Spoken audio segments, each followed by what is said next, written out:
A lot of people have been clamoring for it. And I know y'all been saying, when are we going to get George back on the show? When are we going to get George back on Pigskin Frenzy? Guys, we got him. We got him back on. Episode 301, right after the 300th episode. We're going to make it a special week this week, and we got our good friend of the show, George, back on the show. We're pumped. We're fired up.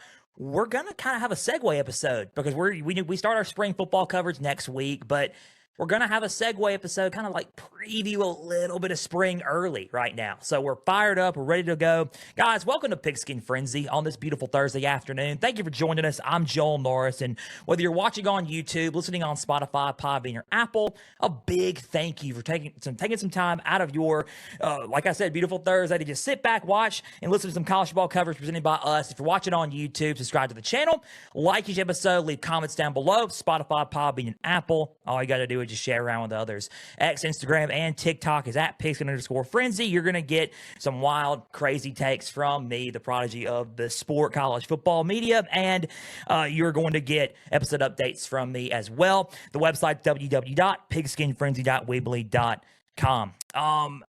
Y'all aren't the only ones that have been clamoring for it. My parents watch the show as well. My family watches the show. My close friends are like, dude, George Wrighster is awesome. We need to get him back on the show. And guys, you can now, rejoice, have a great time, sit back and listen and relax, because we have the former Oregon tight end himself, the host of the Unafraid Show, our good friend George Wrighster. Golf clap once again. George, how you doing, man?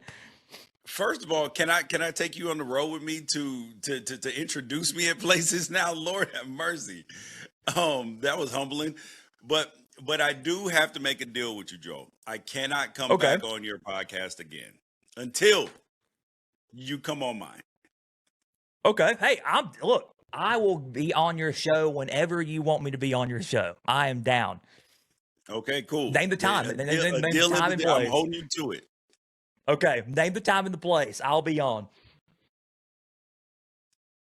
But look, I mean, I know because the last time you were on, the first time you came on, you said it's sort of like a depression when college football just hits its off season.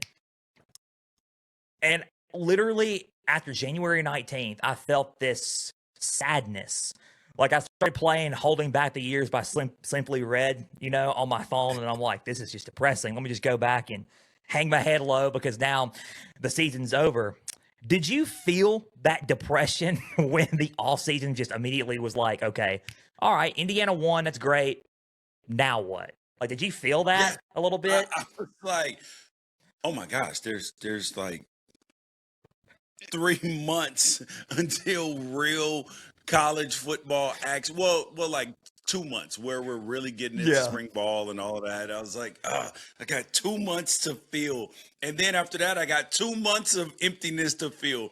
And it's funny because when you're trying to figure out content for the show and all the things you're going to talk about and things that are going to add value to your audience, right? You're standing at a blank slate and you're staring at, let's just see what the NFL has to offer. Okay, that was fun until we got to the Super Bowl. And then you're like, that was a dud too. All right, so let's get back to college football. And then you have so many players that are going into the draft and really seeing how the players that you watched in college football, you loved in college football, how they're then going to translate to the NFL. And really, really like finding those hidden gems that the guys that you watched and that guy can play, but he may not have turned into a star in college football, but in the NFL, he may turn out to be a dude. Yeah, man. And honestly, with the NFL, it's like, okay, yeah, that's awesome. We watch some football, but it's for us college football, like sickos, as they call us, it's not the same. You know what I mean? No. You have that in your heart, like it's not the same. That's why I just fully reverted to college football, because it's like this is not the same to me. Like my passion with this is just on another level. So, well, the one thing I want to ask mainly. Oh, go ahead. One of the things that's kind of funny is that being that at one point in time I've had my son was playing high school football. Then we went to a college football. So we went to a high school football game on Friday. college football game on Saturday, NFL game on Sunday, one week. And my wife, who's a big football fan, she said this was the craziest experience because she said I've never done all three in 3 consecutive days. She said just to see the level of actually first, and on Saturday we went to my son's Pop Warner game. Well, so we went to a Pop Warner game, then we went to a high school football game at the highest levels in California, then a college football game, a Big Ten game, and then we went to an NFL game. And she said just the escalation of talent and efficiency is crazy. Like as even at the highest levels of college football, you go watch an NFL game the next day, you're like, oh, this is completely different. This is completely different. And that's why when you have college football sickos saying things like, oh man, I wonder if that 2019 LSU team or that 2001 Miami team, they could probably beat the worst NFL team. No, they can't. They'll get beat by 40. They will get absolutely 100%. boat raced because those are not the Hall of Famers that they turned into. And guess what? All those guys in the NFL that are starters, they were the best player on their team in college. They were the All-American. They will make you cry if you get out there with them. 100%. But it is fun to debate that stuff, right? When it's just college, like just straight up college. Like, okay, Yeah. what would 2001 Miami do against 2019 LSU? I kind of wonder what would happen there. I don't get, about to get a lot of hate for this, I bet. I don't get the comparisons for 2026 Indiana versus 2019 LSU or versus 2001 Miami. I don't understand that right now. Maybe in the next few years. I know this year's Indiana team was really good, but I don't understand that argument and that debate, to me. Okay. So one of the things that people point to a lot of times, and now mind you, I played on the team that should have been playing against the Miami team in 2001 in the national championship. Because my Oregon team, we finished number 2 in the AP poll and the coaches poll, but the BCS computers ended up with us number 3. And then you had Nebraska end up in the national championship against Miami in the Rose Bowl, and they got absolutely demolished. And the thing that I tell people, I'm like, yo, we had a lot of pros on that team. If we play our best game, Miami's going to have their hands full. And I've talked to Clinton Portis about it. Do you know how many NFL first-round picks that we had and this and this and this? I'm like, yeah, I get it, bro. I 100% get it. But if you played your A game versus our A game, yes, you would win. If you bring anything less than your A game, which happens on days, you can lose that football game. But people get so enamored with the players' NFL careers when that's not who you're playing. You're not playing the NFL version of these players. And so people look at both of those teams in particular, or the USC team, was it 405, as some of the greatest teams. And when I look at this Indiana team, absolutely no. Do they have the amount of talent or NFL players on this team? But when you look at what this team was able to accomplish in terms of just their efficiency, figuring out ways to win, all of this stuff, it's actually one of the best stories in American sports history.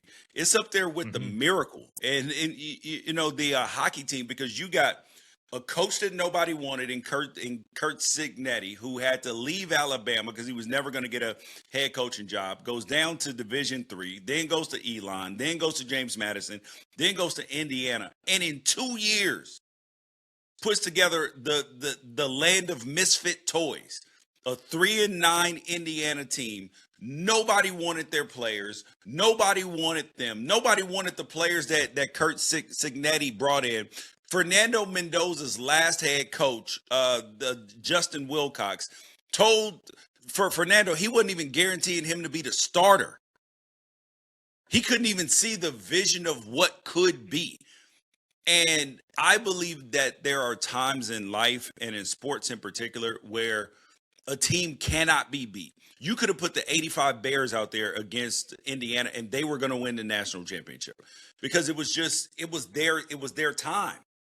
It was their time. God was like, it's on you this year, buddy. And I think that it's all y'all. Yeah. Yeah. And I think that, Joel, I think it was the best thing for college football and also the worst thing for college football that Indiana won.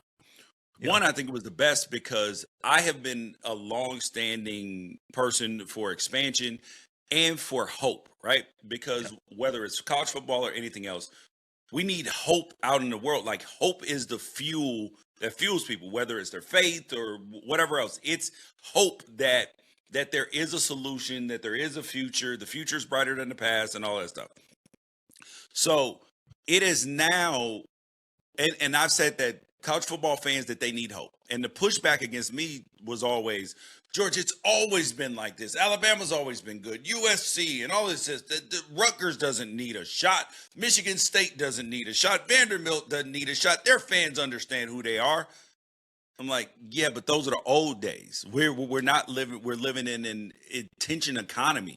People need hope. They need to believe that within 3 years, that if you get the right coach, you get the right resources, you recruit the right players out of the transfer portal and in high school, that you can, within 3 years, have a chance to compete for your conference championship and get into the college football playoff. So, and then, that's the good part, because now Rutgers has hope, Vanderbilt, Oregon State has hope. Like all of these schools have hope. And even if Mr. Beast picks East Carolina, they will then have a hope. But the bad part about it, though, is that now it's created unrealistic expectations, that people expect that the Kurt Cignetti result should be the result. I saw people looking at Dan Lanning over there at Oregon, who they were in the quarterfinal 2 years ago, and this last year, they were in the semifinal. He's won 13 games back-to-back seasons. All of the recruiting's going well. Everything's going well. People are like, should Dan Lanning be on the hot seat because they got blown out in the playoffs? What? Joe, I saw a big-time Ohio State podcast. After Ohio State lost to Miami, they asked the question, is Ryan Day still the right man to lead this team? I'm glad they came up with the answer, yes. But why is this even a question? Yeah. Like, literally. I don't understand that. I mean, Ryan Day, year after year after year, beforehand, 11-win season. Last year, 2024, 14-win national championship season. Then this year, another 12-win season. Like, he is producing year after year after year. It's not even a question. I'm going to bring up Dan Lanning in a minute because I'm on the same wavelength. I said this many times previous episodes. You're probably going to, and it's not me like, okay, you're sucking up to George because he played at Oregon. No, I'm being truthful about Oregon. This is honest thoughts. I've said it's coming. It's coming for Dan Lanning. Just trust in his process. It's coming. They're going to win a national championship within the next 5 to 10 years. It's coming. Like, you just don't, maybe this year. Who knows? It could be. It's coming, though. Just be patient. It's building. It's getting close. Yep. And before we get into that, because we're going to talk about spring football here in a little bit and kind of preview a little bit, you said hope, and hope is a really good word to use because you mentioned hope. And I know you were talking about teams and everything, but hope is a word that I would describe what the overall state of college football needs right now. Hope. And what I mean by that is I've been vocal about, what needs to be fixed on this show with college football. There's some stuff that needs to be fixed in the sport. I want to know, in your eyes and in your mind, in the mind of George Wrighster, replacing you in the commissioner's chair here, what does need to be fixed in this sport in your eyes? Okay. Day one of college football, we are fixing the calendar. Because we can't talk about expansion. We can't talk about NIL. We can't talk about the transfer portal. We can't talk about any of these things before we fix the calendar. Because the calendar will fix a lot of it, will give us a framework to fix these other things. And when I say calendar, I mean there is no reason, no good reason that we should be playing college football January 19th or next year, the 100%. 25th, where the national championship is. It's Yeah. insane. And the fundamental reason, just beyond anything else, is that the semester and the quarter system in December. They pick back up for the quarter system like literally the first Monday after New Year's. And that is when players who were in the transfer portal need to be able to, go where they're going to go, start school, all of this stuff, because at the end of the day, they are students first. And I know that this is a business and everything else, but they are still students first. They have to be able to get into school because it presents significant problems with graduation. It presents significant problems with them getting in school in their majors, everything else. So that's the first thing. I am back. College football will end January the 1st. And that will allow the portal. So now we're going to have virtually no players enter the transfer portal who are in the college football playoff. Everybody's going to play. You're not going to have the backup quarterback, Bo Prabula, out a couple years ago with Penn State. We're not going to have any of that. Then the next thing is that then puts now we can figure out the date for the high school signing day. The date for the portal to open would be January the 2nd. January 2nd is when the portal would open. Yes, sir. No, it did not end. It's too. So I have a 6-year-old. Come here, Roman. Come here. Come here. Come here. No, you changed the timer. That's a good try, buddy. Okay, so this is my 6-year-old Roman. He was home from school today because he wasn't feeling well. Absolutely not, sir. No, not 1 hour. So he wants to play on his iPad. No, Roman, if you want to play with your iPad, you cannot play until the timer's up, and do not move the time. Okay? You said 1 hour. Yes. Okay, go. I'm working. Thank you, sir. So he's home from school today, and then he wants to get on his iPad, and I set a timer for when he could get back on. He comes in here, and then all of a sudden, I hear the timer go off, and I'm like, bro, there's no way that the timer is over because I just moved it. And so it had a little bit over an hour left. So he just tried to take advantage of dad working right now. And we don't let 6-year-olds slide, buddy. Hey, guest appearance by Roman. Hey, that's awesome. Okay.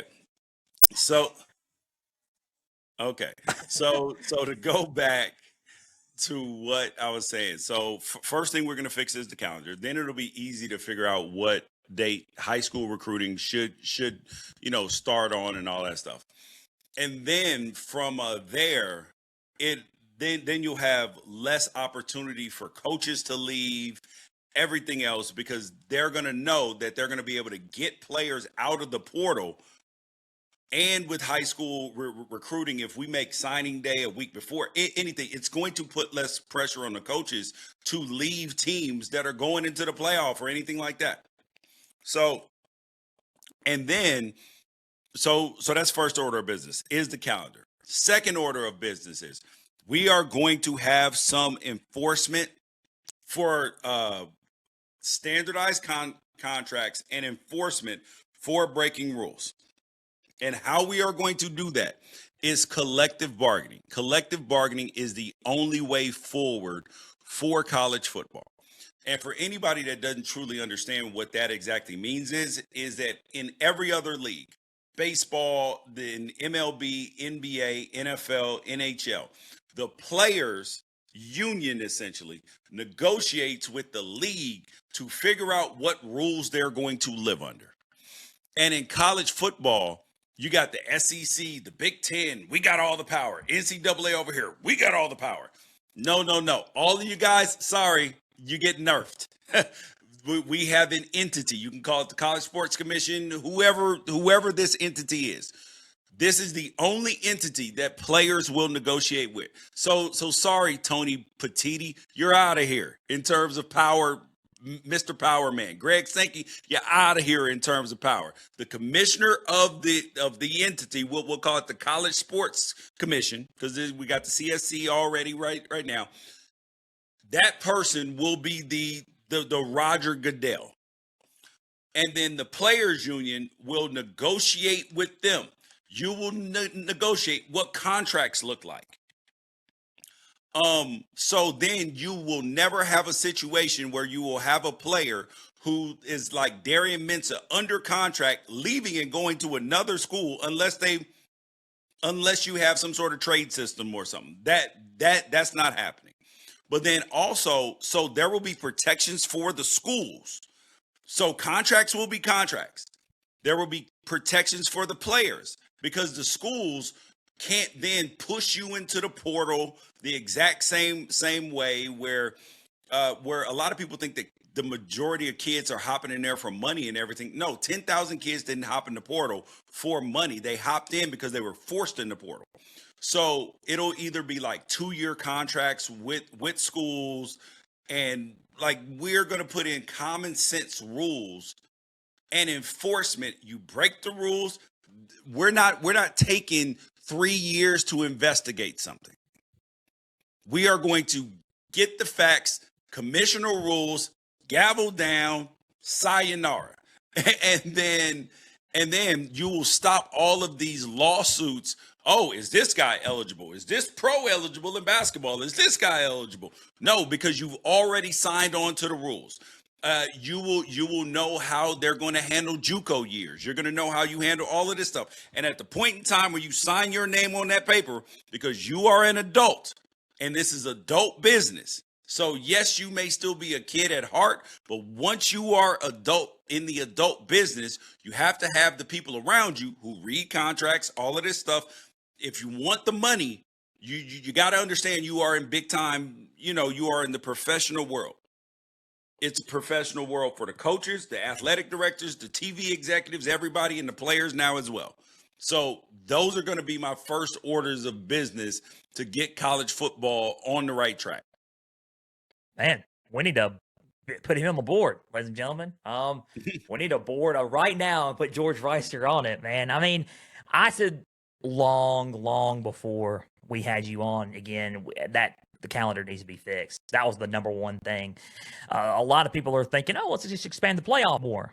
No, let's stop. Because if you expand the playoff more, the further the games and the further the weeks out it's going to be. It's not going to be on January 25th. It's going to be in the middle of February. And we don't want to play college football in the middle of February when we're trying to get ready for spring football and spring practice at that time. So we need to fix the calendar first and adjust everything. So 100%, I agree.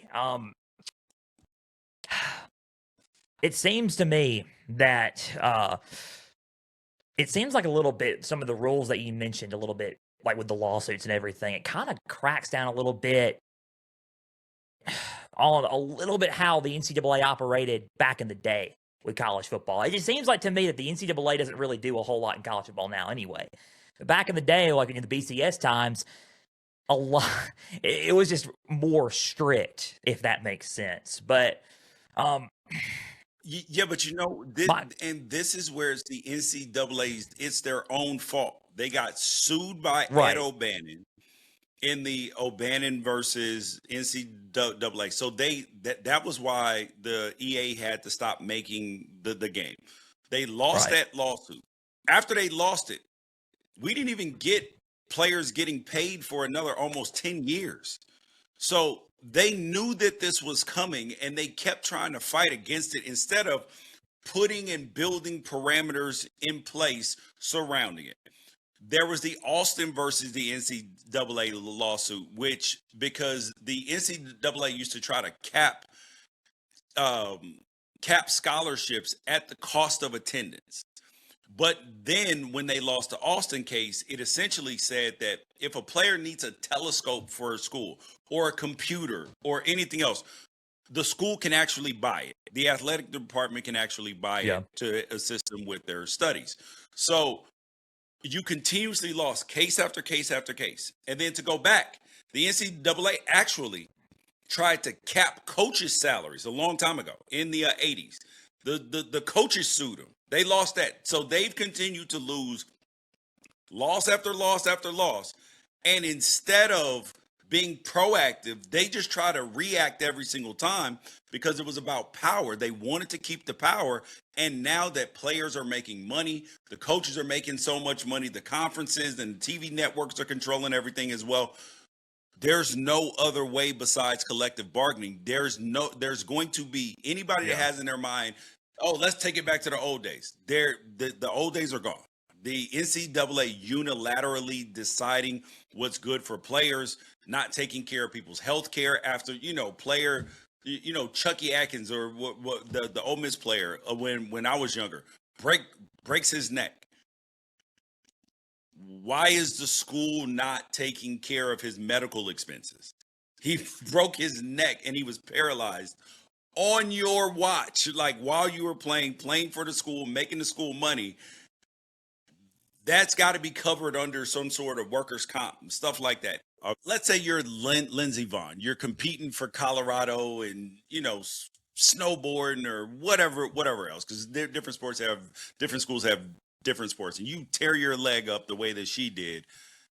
Lifetime of issues coming up while you're competing for your school, your employer, because this is really turning into an employee-employer situation.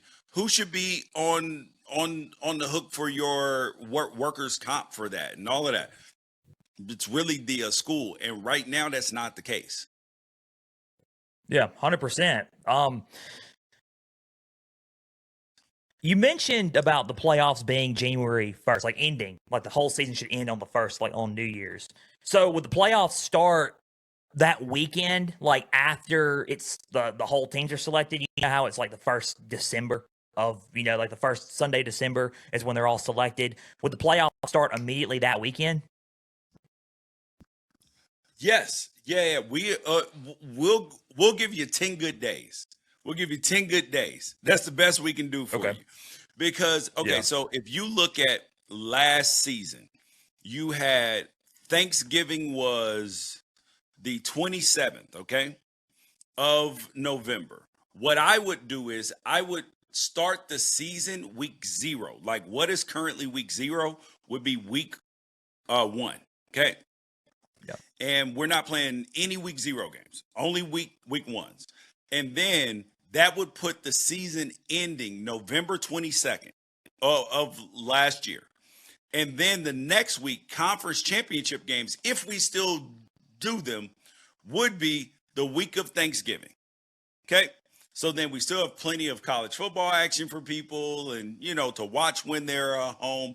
Or where the other option is where we do away with the college, where we do away with the conference championship games and essentially have some additional play-in spots and stuff like that, but that's a whole nother thing. So we're going to back everything back a week, whether it's the conference championship games or the first round of, or your play-in games or whatever. That would have happened the last week of November. So you would be done on the 29th. The last regular season college football game would be played on the 22nd or the 29th if you count those play-in games.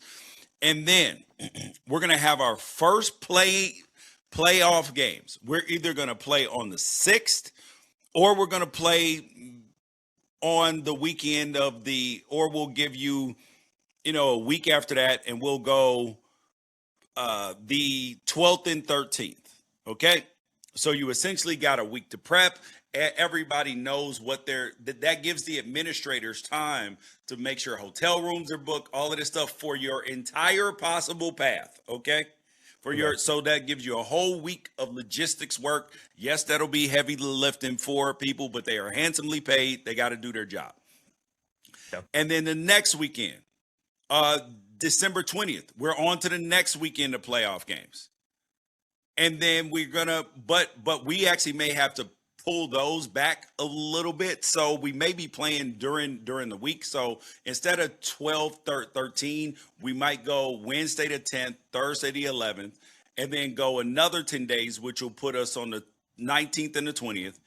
And then we're going to play again in a week. And then the last game will be on New Year's Day. So we are just going to run it because it makes no sense for us to continuously be playing games and then having weeks off, where the teams that had buys had almost 30 days off this year in between football games. 30 days. And if a team ends up in the top 4 that had that didn't play in the conference championship game, they would have had well over a month off. It's disadvantageous. There's a reason why 7 out of 8 teams that have had buys have lost. Indiana's the only one that has won, and they just so happen to be the best team in college football. 100%. I think you probably know where this question is going to go, but current model, or should we expand to 16? Or, in the eyes of the Big Ten, and I'm asking this because I saw your video, 24, the illustrious 24 spot. Your thoughts on that? Ooh. I got a paper here. Okay. With a 24 team bracket on it, okay? Okay. Here's what we're going to do with this 24 team bracket. We're going to ball it up. Okay. We're going to throw it at the screen.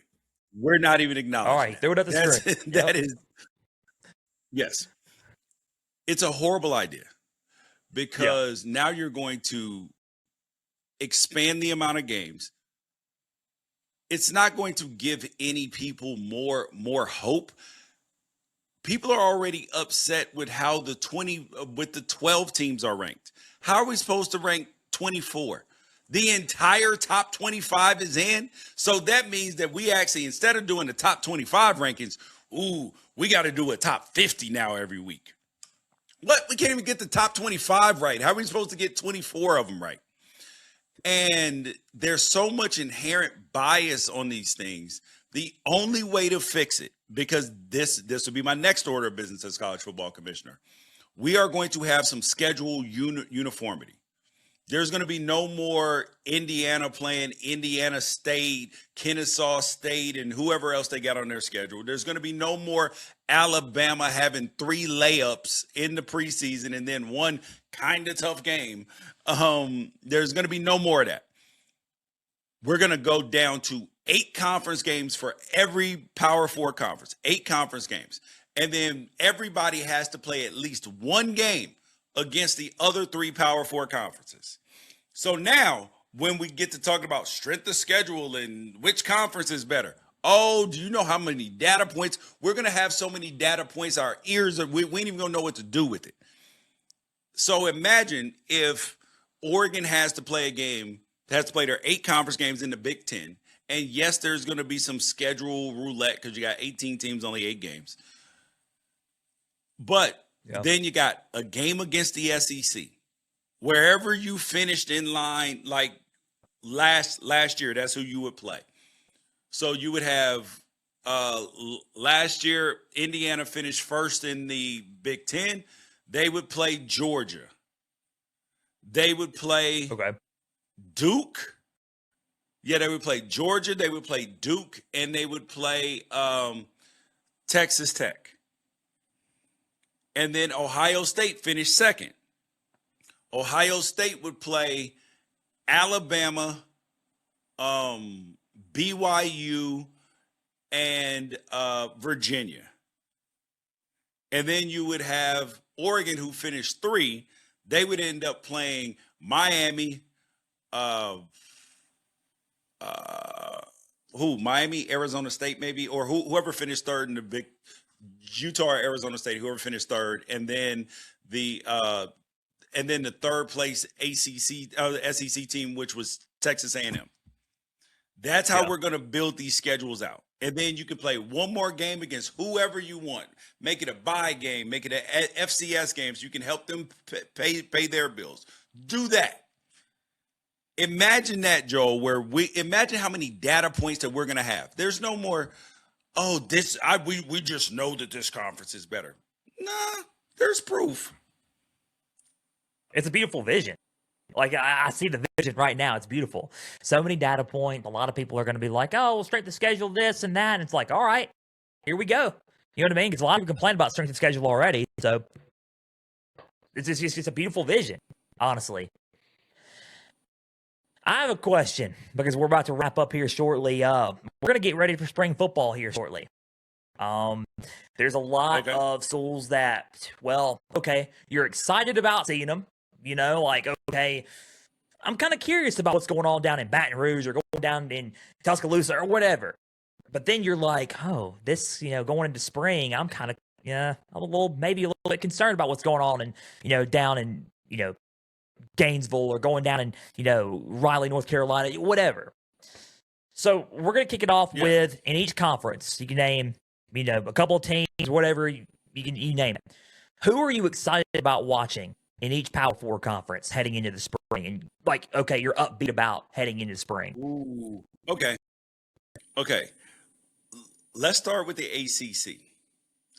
I'm excited to see what North Carolina does because I got a chance to see much more North Carolina than I expected last season because I was doing the ACC games on CW. North Carolina's defense was actually pretty damn good. It was their offense that was atrocious. So with them bringing in Bobby Petrino, who's known to put up good offense, with a good defense again, because Belichick has a history of putting out good defenses. The offenses have not been great. So North Carolina's offense is going to be dramatically improved because they were one of the worst in college football. And you add in a good defense, which Bill Belichick historically has done, with a better offense. I'm intrigued by them. I'm excited to see what Clemson does because I'm a big Dabo Swinney believer, and I believe that he's going to adapt. Obviously, he's in the transfer portal, new offensive coordinator, old offensive coordinator is coming back. Like, things had to change after this last year. So I'm excited about what their potential is from there. And then also in the ACC, I would say I want to see what Florida State's going to do because this is a make or break year for Mike Norvell. Actually, last year really was. He just was paid too much money for them to make any moves. So I'm interested there as well in the ACC. Those are the three teams I'm looking forward to the most. Man. I mean, for ACC, for me, man, Clemson's an interesting one. For me, I'm excited about Virginia Tech. I'm curious to see what James Franklin's going to do down in Blacksburg. I know Ethan Grunkemeyer, there most likely will be their starting quarterback there. I'm interested to see what's going to happen with the offense. I mean, overall, just the culture that he's going to bring down for Va Tech. I'm excited, honestly, about Miami, obviously. I mean, what they're going to look like with the Darian Mensah down there. I know their offense is going to be loaded again this year. I think they have upgraded at quarterback. That's just me. Yes. I know a lot of people. Yeah, I think they've upgraded. I think a lot of people would agree with me on that. I think they've upgraded. So I'm excited about what's going on there. This is going to be a weird one because I think they may regress, but I'm not as concerned about it. Georgia Tech. I'm going to be curious about that one a little bit. King. Yeah. I am curious about that. See what Alberto de Mendoza is going to do, and he might start. No Buster Faulkner there. Let's see how they run and how they operate there. One more for me, and then we'll go to your next conference. I'm curious about Virginia. I want to see if was that a one-off or is that going to be more of, okay, we're into a regular thing now with Virginia, because I know they got a quarterback competition with Eli Holston and Bo Pribula there. Curious to see who's going to win that battle. I'm curious to see if that's going to be okay, is it going to be a one-off, or are they going to go back to how Virginia's been playing? So that's who I'm curious and who I'm excited to watch in the spring for the ACC. But I'll kick it off with you. You can name the next conference. All right, I'm going to go with the Big 12, okay? Big 12. And I am very intrigued with the Arizona Wildcats because Jed Fish left. Brennan didn't have a great season their first year, and last year finished out really, really well. They finished out 9-4. So I'm intrigued to see Noah Fafita's last year, to see how all of this is going to work out, because this could be a team that could get to the Big 12 championship game. So I am highly intrigued by them. I want to see what's going to happen in Colorado, because I want Dion to succeed. I believe in him in terms of building men up. I don't believe in his recruiting philosophy. He doesn't go on the road. He doesn't go to home visits. And recruiting is the lifeblood of your program. You have to be able to recruit to be able to win.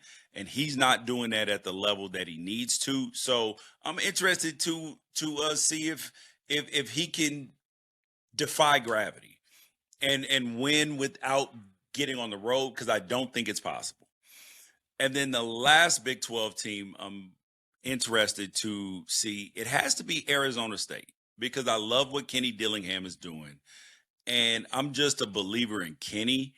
And I want to see Arizona State this year, because last year their quarterback was hurt a lot of the year. Their offense didn't really gel. It was stuck in the mud. So I'm very interested to see what happens there. 100%. Arizona State's a good one. I was going to mention Arizona State too. Bringing in Cutter Boley from Kentucky in there, and Mikey King from Fresno State. That's going to be a very interesting battle there. I think Arizona State's one for me. Again, we're on the same wavelength. I think Arizona didn't really have all that bad of a year. I'm excited to see what Arizona's going to do in the Big 12. Here's one for me. Houston. I'm excited to see what Houston's going to do. I think Houston was a year early last year. Yeah. I think they had a better year than they did than I was expecting them to have. Hopefully, when I say that, they don't let me down this year. But I really was excited to see Willie Fritz get on the right track. I think they can. So I'm kind of curious to see what's going to happen there. Connor Wingman coming back for one more year as well. So I'm excited about Houston. So I think those are really my three right now. Well, one more. I'll give you one more. And we kind of talked about this last time you were on the show, too. Oklahoma State, bringing pretty much half of North Texas in to Oklahoma State. I'm curious to see what mess to make that system. How's that going to work during the spring? And how's that going to be implemented during the spring as well? Yeah, so that may turn into go with an Oklahoma Indiana State situation for all we know. Yeah. So I'm curious about what Oklahoma State's going to do, man. Yeah, I'm curious about what Oklahoma State's going to do. Now, your turn. You can pick whatever the remaining conferences we got. Let's go to the Big Ten. Okay. Let's go to the Big Ten. I'm excited to see what their Oregon Ducks are going to do. Oh, everybody returns. Oh, they got a potential first round tight end going in the draft, and they got one starting this year. And the running backs coming back are good. Quarterback's going to be likely the Heisman winner and first pick next year. You got wide receiver depth, Evan Stewart, DeCorian Moore. The whole defense, basically all the starters are back, absent one linebacker in your nickel. This all signs are pointing to them. So I'm excited there. I am intrigued by UCLA and Bob Chesney. I want to see what they're going to do year one. I don't think it's going to be anything spectacular, but I do think that it should be a significant improvement. And probably the thing I'm most excited about in the Big Ten, Kyle Whittingham at Michigan. I got my wish. I've been wishing for 10 years to see what Kyle Whittingham could do with blue chip talent. And now he has the door is open. The floodgates, he has received manna from heaven where he has resources. He's got a logo that and this is no disparagement to Utah because I love Utah. I've spent time out there with him, but we all know that the Utah brand, as strong and as good as it is, it's not Michigan. So I want to see if with the being able to get 5-star kids, how big of a problem that he can be. I just hope he's not a problem for Oregon. 100%. Man, I didn't mention, I forgot about the UCLA. I think, and this is not really on my list, but I think UCLA, it would be an upgrade, especially a huge, like, okay, turn the ship kind of thing in the right, going down the right trajectory if they win 7 to 8 games. I believe year one, if they win 7 to 8 games, they're on the right track. I think Oregon's going to be one for me, obviously. Oregon's going to be a top 3 team. I mean, starting in August when the week 1 preseason rankings come out, they're going to be a top 3 team in there, I believe. 1, 2, or 3, don't know the order, but I think they will be a top 3 team. They got to be. Dante Moore coming back was huge. The quarterback room for the future is set. It's bright. Dan Lanning knows what he's doing. A lot of people have, said to me, "Oh, well, Dan Lanning, what's he going to do at Oregon?" Trust the process. I keep saying it. Trust the process. I'm a Dan Lanning guy. I like Dan Lanning. So trust the process in Dan Lanning. Hope to have Dan Lanning on the show one day. He's awesome. Trust the process in him. He will bring you guys a championship. He already got a Big Ten championship year one. Year one, since he was year one since joining the conference. Oregon's going to be all right. So I'm not concerned about Oregon. I'm excited about Oregon. And me and you were on the same wavelength as this one. USC. I know USC could be a concern. Understandable.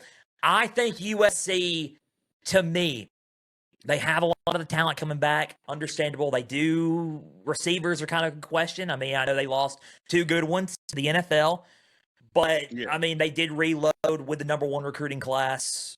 They have 2 good freshman receivers coming in for them. Yeah, but that can't help you win games in year one. That doesn't help you win 100%. games in year one. Yeah, 100%. I think USC. I'm interested in Gary Patterson, too. I want to see what he's going to do. I know it may not be much. We'll see, but I will be cautiously optimistic about USC. How about that? That's the right word to say. Cautiously optimistic that's fair. about that's them. Fair.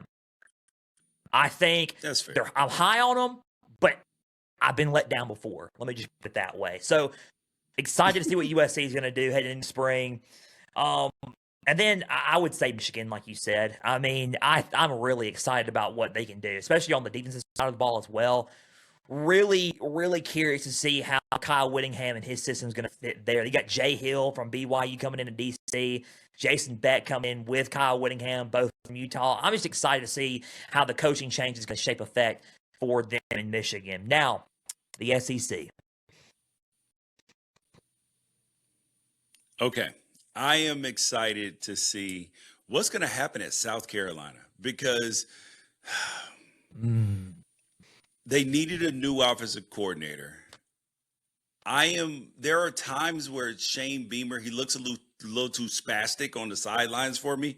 Like when they were playing Texas A&M, I knew that they were going to lose. They were up 30, and I said, "Oh, if Texas A&M scores here and is down 23, they're going to lose." and I was watching the game with people. They were like, "Why do you think that?" I was like, "Just don't watch. Don't worry about it." And then you had, so I'm excited about them with their new offensive coordinator to see if Lenora Sellers can take another leap. And then I'm excited about Ole Miss too. I want to see what Pete Golding can do in his vision for the future. Man, Ole Miss is going to be an interesting one too. I'm excited about LSU. I'm curious to see what. So here's the deal. Are they going to be a unit, or are they going to play for each other? That's what I'm curious about, because I know that NIL money that they got and that budget that they had going into this spring is just like, okay, that's a lot. Those players are getting paid a lot down in Baton Rouge. I want to see if they're going to play for each other, how Sam Levitt's going to look. I know he's going to be limited, but still he's going to be in 7-on-7. I want to see how that situation is going to be as well down in Baton Rouge. Excited about Texas. I'll give you one that I'm excited about as well. Texas, there's no really need to explain about Texas. There's a lot coming back for Texas. I'm curious to see how Arch Manning keeps developing and Cam Coleman being there now. I think it's really exciting as well. Auburn is one that intrigues me, and I'm curious. I think Auburn's going to be an interesting one for me. I'm excited about. They lose a lot. It was a mass exodus in the portal. When I mean mass exodus, they lost a lot. But they also gained some star-studded talent, freshman-wise at receiver. Byron Brown coming there. I think it's a good pickup for them. I'm excited to see how his system and how his culture, how he's going to change the culture there down at Auburn. So I think that's one for me that I'm excited about seeing in the SEC as well. Now, last but not least, before we wrap up, who are you concerned about out of each conference? I was kind of given those along with it in the Big 12. I said I was concerned about Colorado. Highly concerned about them. In the ACC, highly concerned about Florida State, who I mentioned. Highly concerned about them. In the Big 10, I'm highly concerned about Nebraska, because I don't know how this is going to shape out for Matt Rule. They might have gave him an extension for no reason. I'm highly concerned about that. And then in the SEC, I would say I'm highly concerned about Alabama. That's who I'm highly concerned about, because I do not think the future is brighter than the past. And it's not even a Kalen DeBoer thing. I think that Alabama's resources don't match the logo. Like, they're not chuck full of money like Texas and all that, and I think that that's going to hurt them in the long term unless there is a hard cap. Big 12 for me is TCU. I'm concerned about TCU a little bit. I want to see what they're going to do following the departure of Josh Hoover. The Big 10, I'm with you. I think Nebraska's going to be one for me that I look at and I'm like, let's see what's going to happen in year 4. I'm optimistic slightly, but not. I'm kind of like, I'm on edge a little bit for Nebraska. ACC, Florida State. I'm concerned about Florida State. Honestly, I'm concerned about Florida State a lot. Honestly, and that's not me knocking Florida State or anything. I'm just concerned about them a lot. SEC, I would say Tennessee. I think Tennessee's very unknown. Especially at quarterback. I'm concerned about what's going to happen there. I don't know what that situation is going to look like about Tennessee, and a lot of people are not really talking about it as much, but that concerns me for sure. I get the Alabama one, though, because Alabama, they lost a lot of their toughness, and I think they need to get it back. So I agree with what you're saying about that. But for me, I would say mainly Tennessee, though, due to the starting quarterback situation there and what have you there. But, George, it was a pleasure having you. I know that we got to run, but thank you for joining. I appreciate you talking spring ball, what you would do to fix this as college football commissioner. I'm already going to vote for you. I'm at the vote. I'm about to be, about to log off, go to the voting poll there, and if George Wrighster's name's on the ballot, I'm circling it down. So, George, I appreciate you, man. Look, you see, you're doing the wave. He's already ready to rock and roll, guys. Guys, we're out of time. So a big thank you for taking some time. Appreciate it, Joe. Appreciate you guys for just joining and taking some time to just talk and sit down and listen to us about some college football presented by us. If you watch it on YouTube, subscribe to the channel, like each episode, leave comments down below. Spotify, Podbean, and Apple, all you got to do is just share around with others and follow on there as well. X, Instagram, and TikTok at Pigskin_Frenzy. Follow along there as well. Website's www.pigskinfrenzy.weebly.com. Guys, we are thankful for you guys tuning in each and every week. And not only that, we can't do this show without you guys, but we can't do this show without our Lord and Savior Jesus. Without him, we would not be here in this position talking college football. So we give him all the praise and all the glory. Man, Tuesday coming up, we have our spring outlooks. We've been waiting for it. We're pumped. We're fired up. Alabama, LSU, Clemson, Florida State. We kick it off with 2 teams from the SEC, 2 teams from the ACC. We're fired up. We're ready to rock and roll with that.